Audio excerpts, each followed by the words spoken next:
Now, breaking news this hour, the return of 3 former prisoners, Americans released by North Korea just hours ago. The US President Donald Trump is expected to arrive at Joint Base Andrews in about 10 minutes from now. He'll be there to greet them. We'll have that live.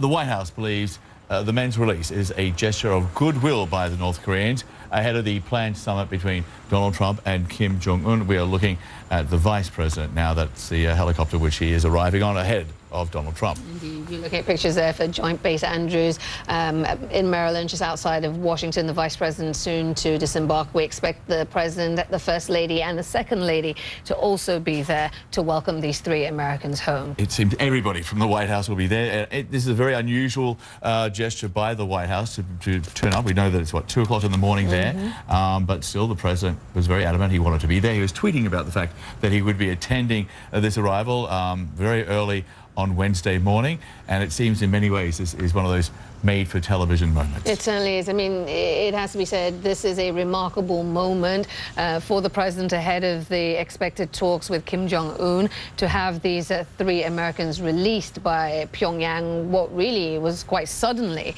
and to have them home, supposedly, from what we're hearing initially, in relatively good condition. And what we're also hearing is that we now are hearing from the President. Oh, there we go. The top of stairs have come down.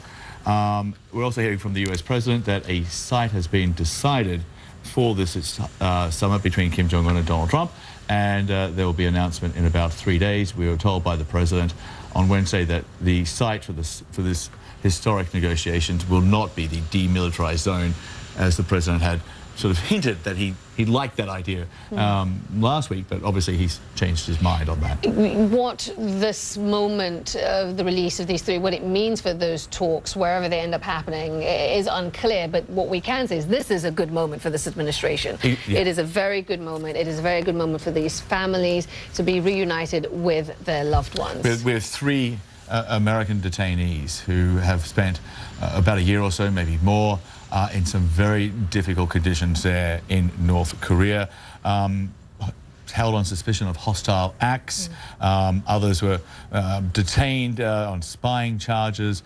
And so now we were told, according to Jeff Zeleny, who's there at Joint Base Andrews, we'll try and talk to Jeff in a moment, but these 3 men on the flight back have been sequestered. They've been kept separate from everybody else. And their family, their relatives, their friends will not be at Joint Base Andrews, which is traditional protocol, because they'll need to be debriefed, and there'll also be obviously psychiatric and psychological assessments of these 3 men. Apparently, though, their physical health, they managed to walk onto the plane in Pyongyang and then being transferred to a medical plane in Japan.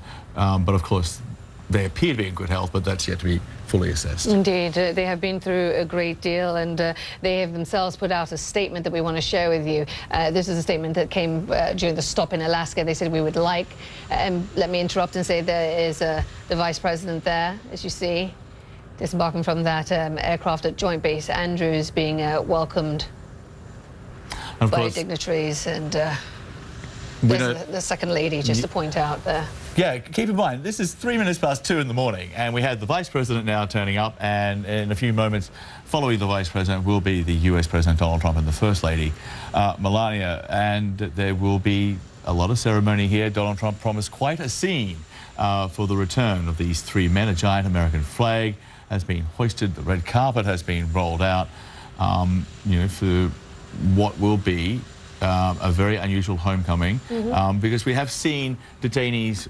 Americans who have been held in North Korea. We've seen them return home before. You know, it was what, back in 2008, 2009, I think, was the most recent. Or of course, Otto Warmbier, who obviously came home in very poor physical condition and later died. But the last time we had a situation similar to this, you know, the US President did not greet them.